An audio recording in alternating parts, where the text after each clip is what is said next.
Welcome to the Faithful Fathering Podcast. This is Rick Wirtz, founder and president of Faithful Fathering, where we encourage and equip dads to be faithful fathers. Dads that prioritize physical presence, engage emotionally, and lead spiritually by example.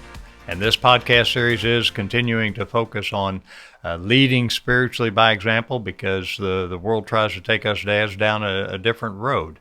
And so we're trying to emulate, what Jesus gave us when he said, if you know me, you know the Father. Then as dads, we're to lead in a way and such that our kids see us lead in a way that points to the Father. And so if they know us, they should know the Father. And that's always a question, a convicting question to me. Do your kids know you? Know the Father because they know you.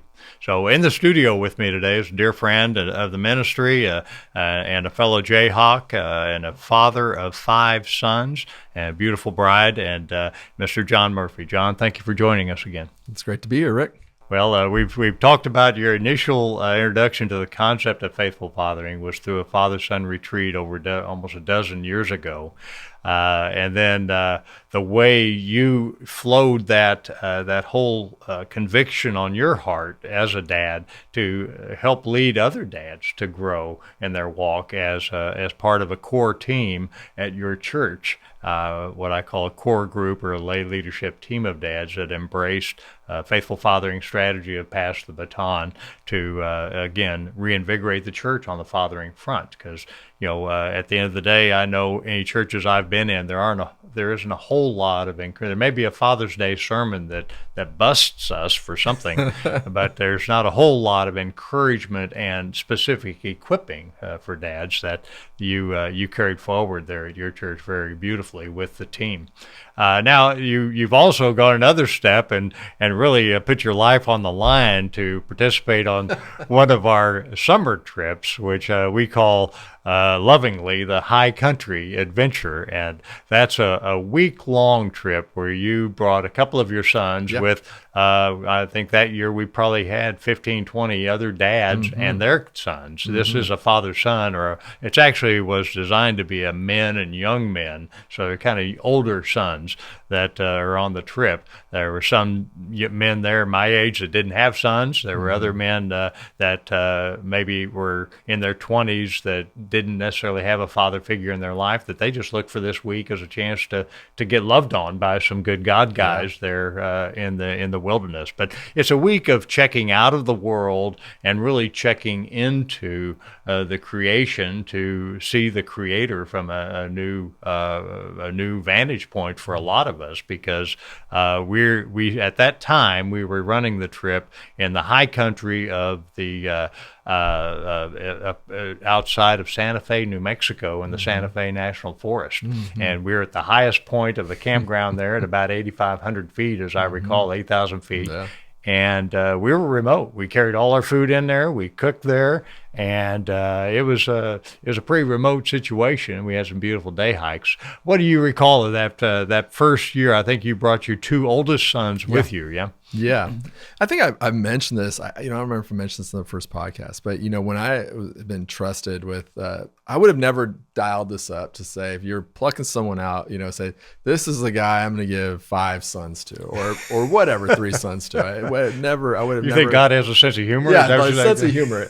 And I think there's this sense of, at the time, those campouts, of you always wonder, like, do I have, am I tough enough? Do I have enough what it takes to get rid of the comforts of everything here and really at the time that challenge myself to be unplugged, no electricity, in the wilderness for a week. And that, and also, can I do this with my sons, because that's like, as you said, it's another step.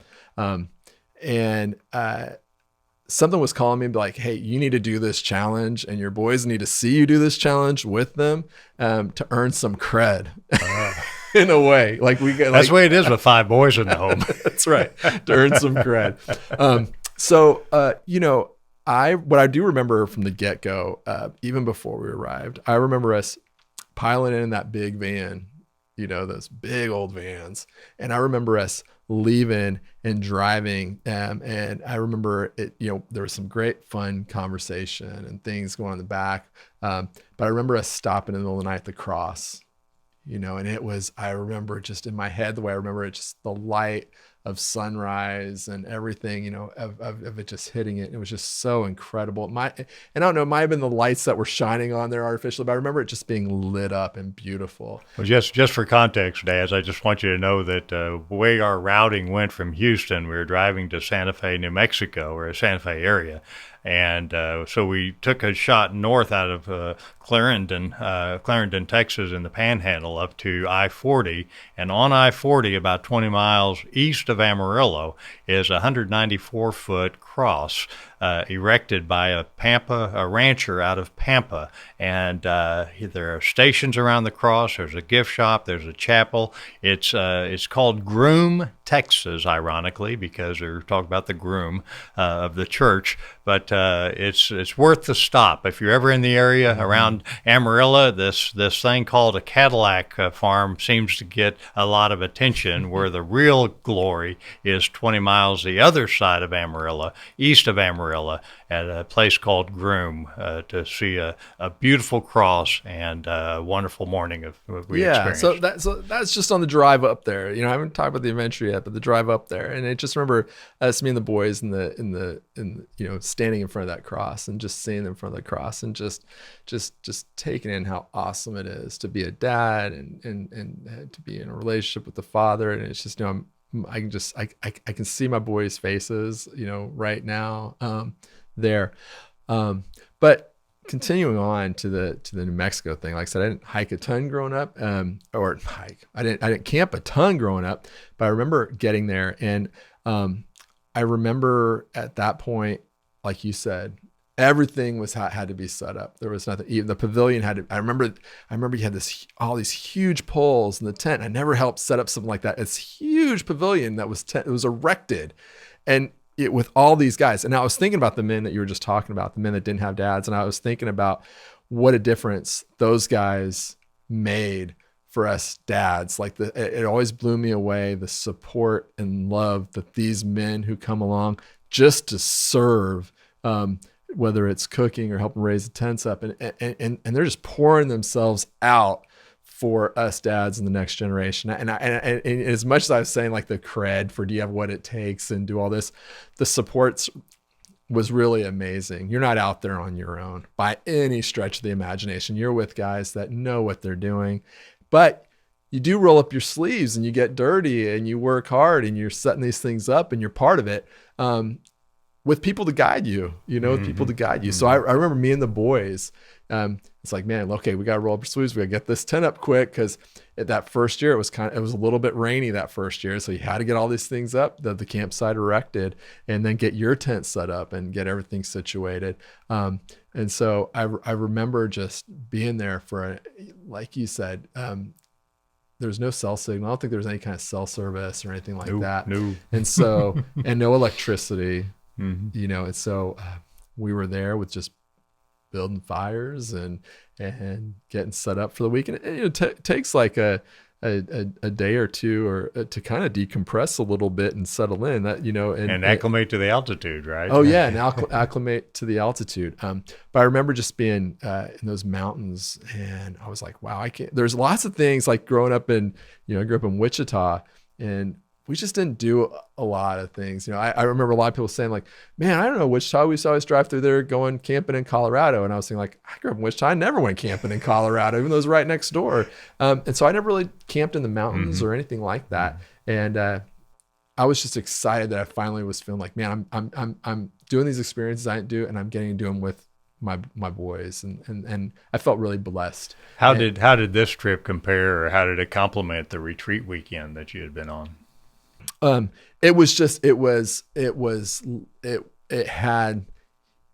had more space and time. So it was a lot of the same elements, but you had breathing space. So it's kind of like the overnight at the church is kind of like a little mini thing of the retreat weekend, and the retreat's kind of a little miniature version of what you get at high country. It's just It's kind of like gives you a taste of it and then it's better. This gives you a taste of it and it's better. And a lot of it, I think, is because one, you get to do more of it and you get to slow down and experience it. And then there's a lot of activities to go. There's more time available, but there's also a lot of activities you got to do with the hike, which is a whole nother, nother story. If there's one activity of that first trip that you made, what one activity stands out in your mind? The hike with my sons. It was a lot. I was shocked how hard it was, how physically pushing it was for me. It was a lot harder than me than it was on my oldest. Blazed right through it. Me and Wyatt was stronger than me, but I just remember it. And maybe it was the altitude, maybe it was whatever, but I remember I underestimated it, when we got out there. And you're really great too. I think you always are telling dads like, hey, don't underestimate the hikes at these mountains. Like, everything's uphill. Get prepared. Get prepared for it. But what's amazing though is all the dads, whoever were struggling, where we all were successful with it. Even in ponchos and getting rained on or whatever the challenges were, all that stuff, all those challenges, like now I look back on them, like it just enhances the experience of making it to the top. Like, Sure. Like the more difficult, the more sweeter it is to get up there and be like, man, I went through this and went through that. And I just remember you had the little like plateau at the top and you could just lay down and relax and just, at New Mexico, especially, I remember that little spot right there before the top of Baldy. And I just remember just hanging out with Wyatt, especially talking, because Cooper kept going. But I remember talking to him. We just sat there and just had a great time of just connecting and laughing with each other and just thinking about, wow, were you going to make it, Dad? It's and the other guys really encouraging too. Right, guys are great to like kind of make sure to push you along as well. Like, if they see you falling behind, be like, hey, come on, let's go. That's a good time to give a shout out to those guys that were so investing, so serving. Guy Cagle, Jesse Outlaw, Buddy Garner, Kenny Shavers. There's several other guys that back in those years they were the foundation of that whole high country experience. But after the time on that first trip, you were you still wanted to come back, and years later, a couple of years later, the trip moved to Colorado, and it became a little more of a day trip versus we still camped out all week, but there were day trips, so it added a lot further, a broader dimension of activities to take part in.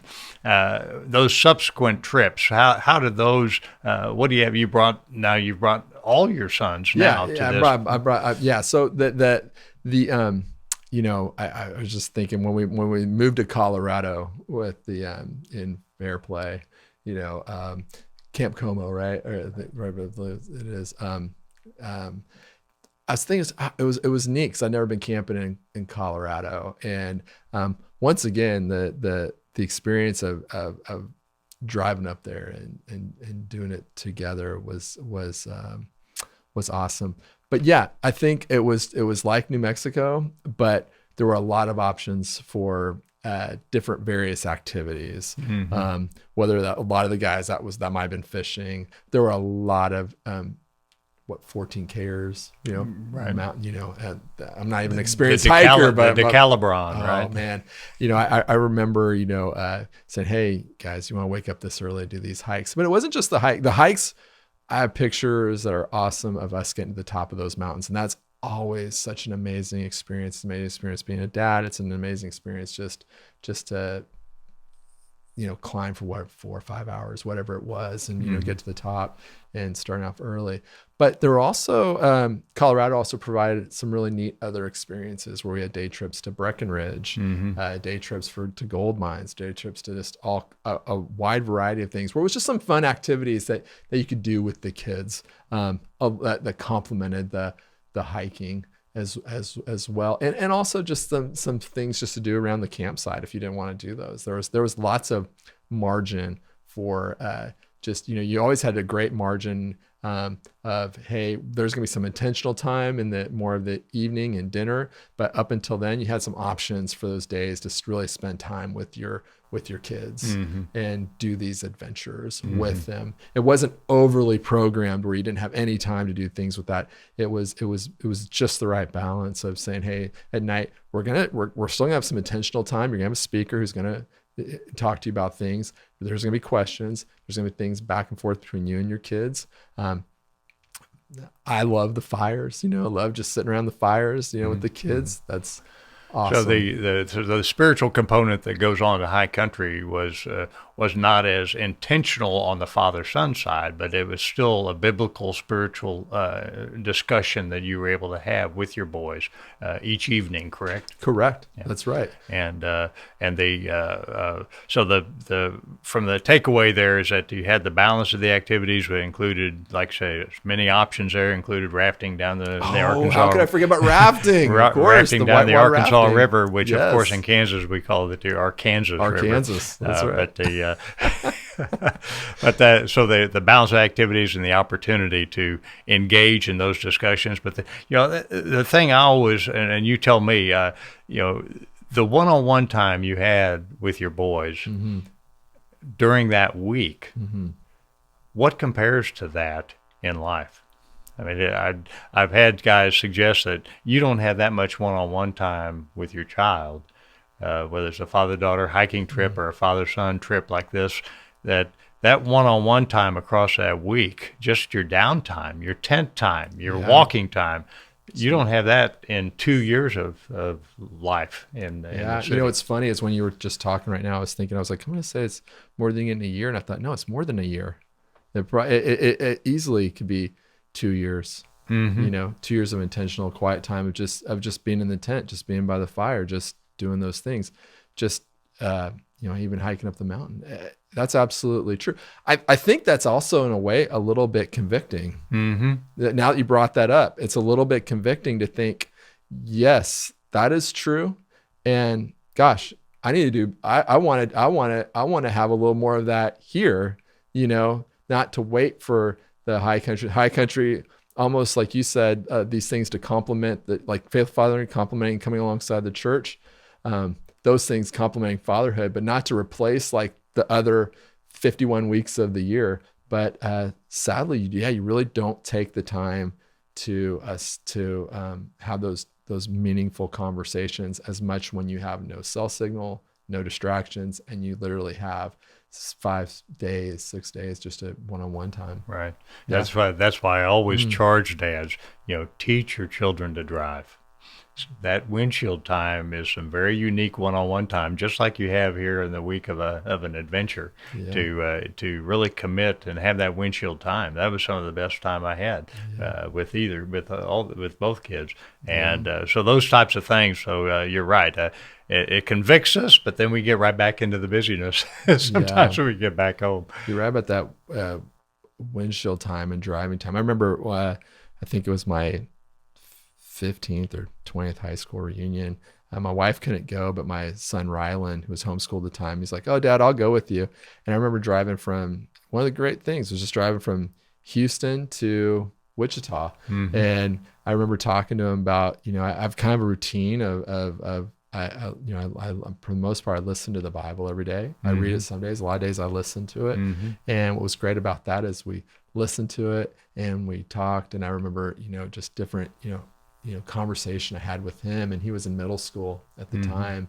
And yeah, it's those road trips. I had another road trip last year, 2 years ago. We drove up to Michigan. Just me, my wife flew with a couple of the kids, but then with Wyatt and Rylan, my two middle kids, we drove all the way there. We stopped. It was it was like, I look back and, last year we flew and that was easy. And my wife loved us all being together, but I missed that windshield time of just driving together and experiencing it. So I totally get what you're saying with that. Right. Now, looking back, John, is there anything that, anything particular or anything you'd like to share that, these trips really strengthened your relationship with the Lord and with your sons? Anything that you've mentioned it, generally? Is there anything more specific that you would want to share?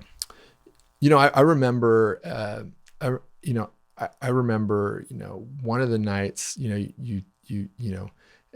not to go down this path, too much, but I remember one of the nights, one of the topics was men struggling with, whether it's porn or inappropriate stuff and whatnot. And I remember not necessarily at that trip, I think, I had some honest conversations with my boys, but I remember weeks after the trip, one of my sons coming and saying, yeah, remember you talked about that at the trip? Here's my struggle with it.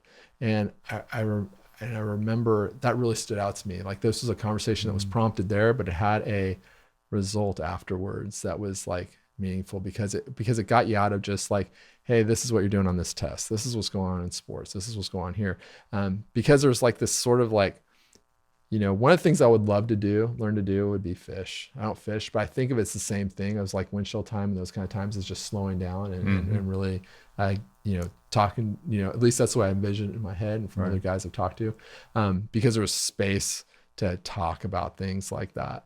And that was just one of the things that I remember, of those sort of intentional moments. Well, that's one of the, if you remember, we always told the sons that you can ask your dad any question on this trip, and that dad's kind of got their ooh, and vice versa, and so to hear that afterwards that was still being honored and that door had been opened. Right. That's a God thing. Right. And that's a relationship. I don't remember the details, but I'm sure, the conversation, it was probably like, hey, I struggled with this.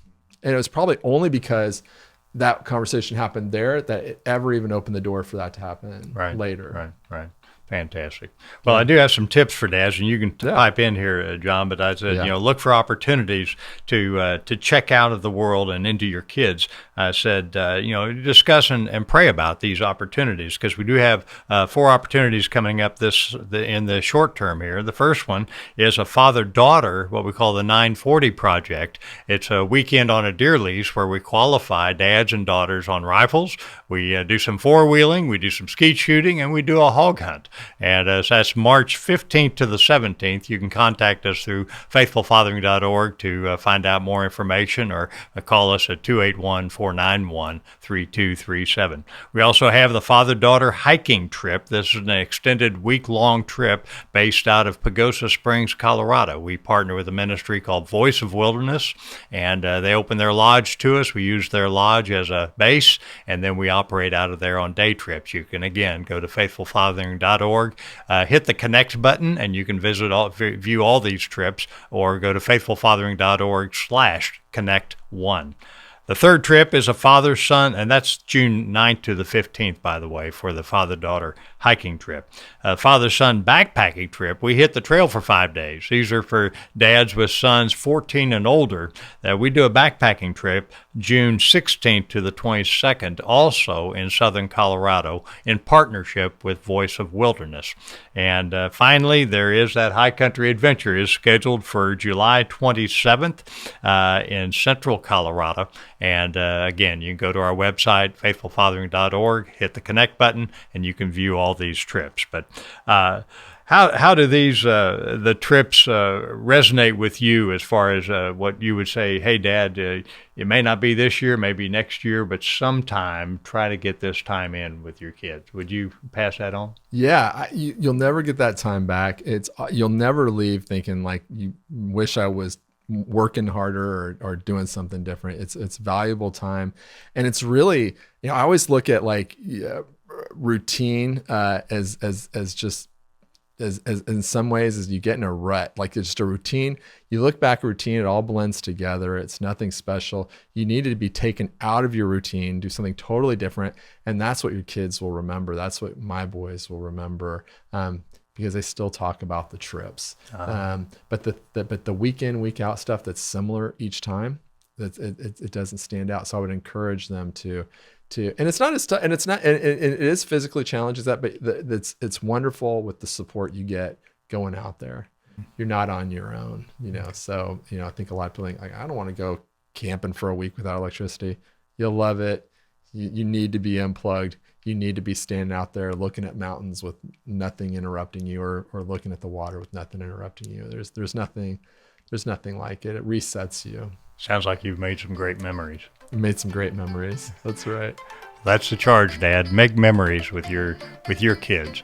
Enjoy that one-on-one time. Check out of the world. Check into nature, and but most of all, check into your child, either through a weekend retreat, through a movement in your church, or want to join us on one of our trips. But look for that opportunity to invest well in the next generation. That's the dad you're called to be, and that's the dad the next generation needs. God bless. Godspeed.